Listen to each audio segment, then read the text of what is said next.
So when you're dealing with the sanguine, it's very, very good to set boundaries from the word go, from head start. This where this person can know that when you are dealing with them, this is the far they can come when it comes to whatever you are holding with this kind of a person.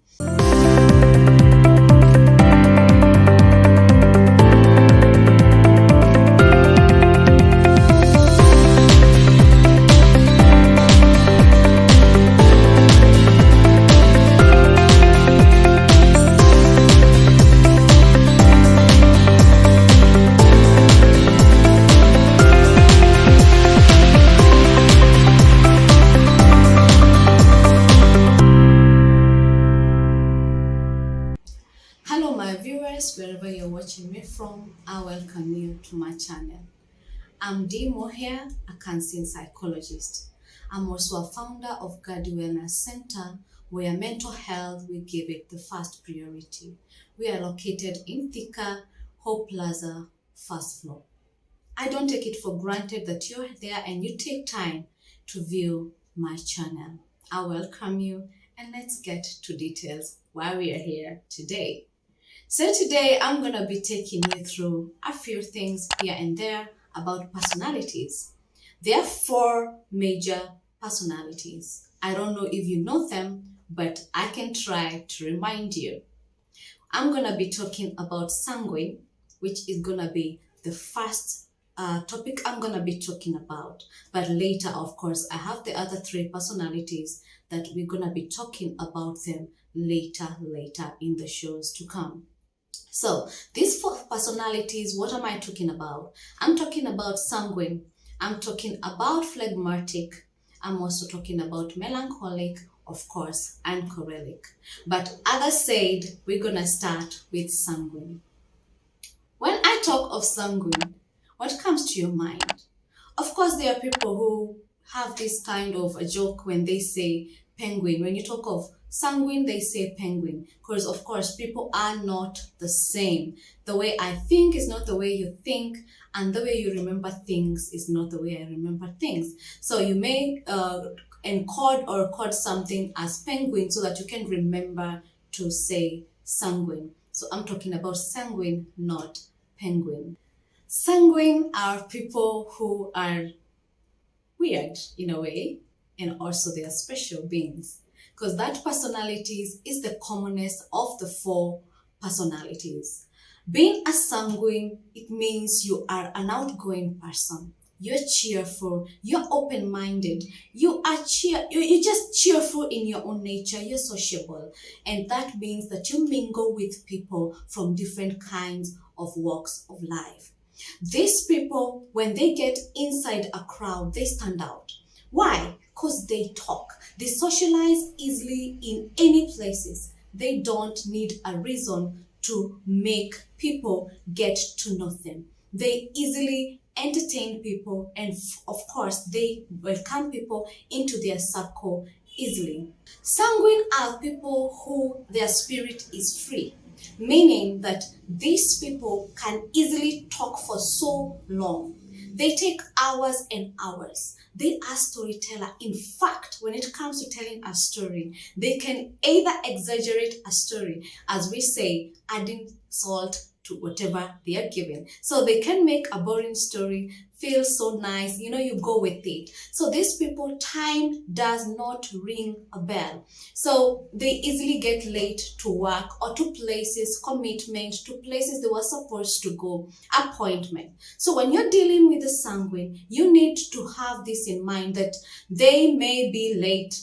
When you expect them to be there earlier, please always spare some time more when you're dealing with a sanguine. Sanguine sometimes can take space, meaning that when they come into your space and you're that person who is held back and you're not talkative, you're not outgoing, you're not that kind of a person who lets go easily, you may feel that either they're driving you to feel irritable or they are coming to your boundaries. They are breaking the boundaries. So when you're dealing with a sanguine, it's very, very good to set boundaries from the word go, from head start.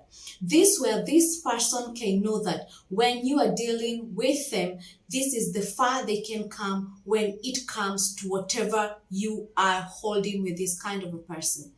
A sanguine sometimes is a carefree spirit, as I said, meaning that sometimes even in the house they are not organized. Actually, they are very, very, very disorganized people. So what happens if you are that person, especially this group I want to talk about, if you are into dating a sanguine, what happens next?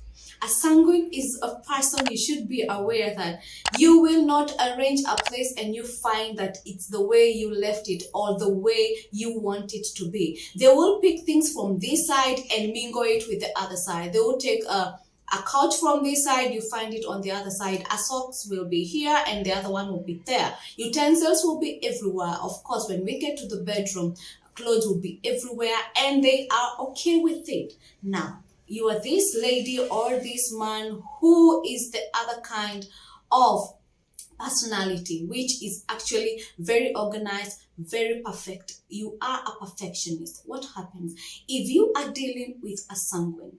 It's good to go down. It is good to have a talk. As I have said, set boundaries with this person from the word go. If you are dating a sanguine, you may find that you are knocking heads, okay? You are knocking heads. You're not understanding each other because you on the other side, you're a perfectionist and this other person is very disorganized. You can always have a plan. You plan, today you are doing this. This has to be arranged. Take them through. Let them know what you like and what you dislike. How you love your things to be arranged and how you don't like to find things vain. That way, it makes the relationship not strenuous to this perfectionist. And also, it welcomes a sanguine to feel that they are not appropriate. A sanguine feels rejected, especially if you're in a love condition or in a situation of love, especially if you are a perfectionist. I've said they are disorganized, but that does not mean if you are disorganized, you don't have feeling. They have feeling. So a sanguine fears rejection. A sanguine at the same time is a person who doesn't want people or the surrounding to feel that they have not made it in life. So if you're in a relationship with such a person, how do you make them feel that they are okay the way they are? First of all, I've talked of boundaries. Set boundaries. Have plans. Make them feel part of your life. Okay? When they are talking, engage them. Let them feel that whatever they are bringing on the table is appreciated. Without you having to shout, without you having to tell them they have to shut up. Because sometimes you find that they push you to the corner and some words may come to your mouth and you just deliver. Remember, a word spoken can never be taken back. It can cause harm or bring peace. So we don't want to bring commotion. We want peace. So a sanguine needs to be handled with care, being very specific, boundaries, planning, having times that are scheduled for each activity. A sanguine fits well with these things that are involving. So a sanguine is a person who comes to the social kind of life. I'm talking of activity like sports, politics, something that engages them. They love outdoor because that is where they can mingle with different people. So you'll find, like in our country, most of these politicians are sanguine. If you go to sports, you'll find that most of these people are sanguine. Why? Because that kind of activity brings out the best in a sanguine. It is in this social kind of setting or events they are able to mingle with so many people, and that way they feel that they're in the right place and they can give all the information that they want to give without being held down. Let's look at our politicians. Why do I say most of them are sanguine? When you look at a politician, they are ever talking, they are ever engaging people, they are ever standing out and people are listening to them. They command when they get to a certain environment or a crowd. Definitely, that is a sanguine. When you go to sports, what do you see? You see they are ever shouting, they are loud spoken, they are ever standing out. That is a sanguine. They want to be welcomed. When they talk and they shout when they're talking, or they're singing the songs of when they win, we get in. A sanguine feels that they are in the right place. So these are the places you can pinpoint a sanguine. Does that mean that a sanguine is all over? Yes. Being the most common kind of temperament or personality, it's held by most people. But that does not mean you mix up a sanguine and a choleric. Because when we'll be looking at these two, you'll see that there's quite a difference. But if you don't know, you can say a sanguine is choleric or a choleric is a sanguine. But later, I'll be able to differentiate these two from each other. I've loved this topic so much. So I want you to please always bring your comments, your compliments, and also suggest what you would want me to talk more when it comes to these kind of personalities. I've loved each moment that I've been taking you through. I want you to reach out to me on Dee Muhia here. Subscribe.